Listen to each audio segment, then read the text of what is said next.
نن د دوشنبې په ورځ په کابل کې د کتاب اونۍ لمانځل کیږي.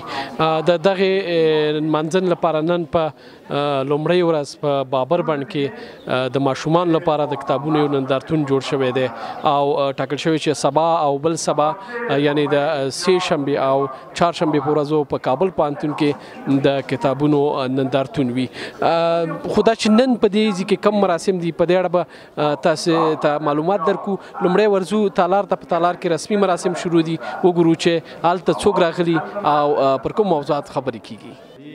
نمایشگاه وسیله و بهانه شود برای برانگیختن انگیزه مطالعه و کتابخوانی در کشور ما یا این انگیزه ها را تقویت کنند، مخصوصا در بخش اطفال و کودکان که متاسفانه ما تقریبا میشه گفت در حد صفر کار کردیم. لکه څنګه چې تاسو وکتل دلته په دې ځای کې یو شمېر کتابونه د هغو بنسټونو لخوا چې د ماشومانو د ادبیات لپاره کار کوي نندارې ته ایښودل شوي دي.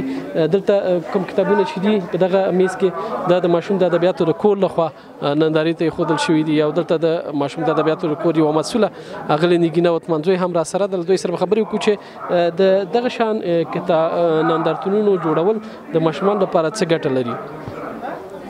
د ماشومان لپاره خو ډېر ګټه ډېره رسوي ځکه چې ماشومان چې کله راځي دلته او یا هم د هغوی د کورنۍ راځي نو کوم نندارتون چې دوی ته ټاکل شوی ده نو هلته راځي او کتابونه ګوري او ویني چې څنګه کتابونه ماشومان لپاره هلته دي او هغه کتابونه ویني او بیا که کوم خوښه یې و هغه نه کتابونه کیدای شي چې ګټه واخلي. دا د ماشومان لپاره داسې نندارتونونه ډېر یعنی ګټه رسوي.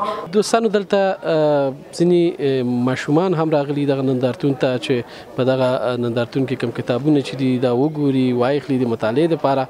دلته یوه خورکۍ له ما سره ولاړه ده. ستاسې نوم څه دی؟ بسم الله الرحمن الرحیم. نوم مې بسبي ده، د اشانې د شاګردانو څخه یم او زه اوس راغلی یم دلته.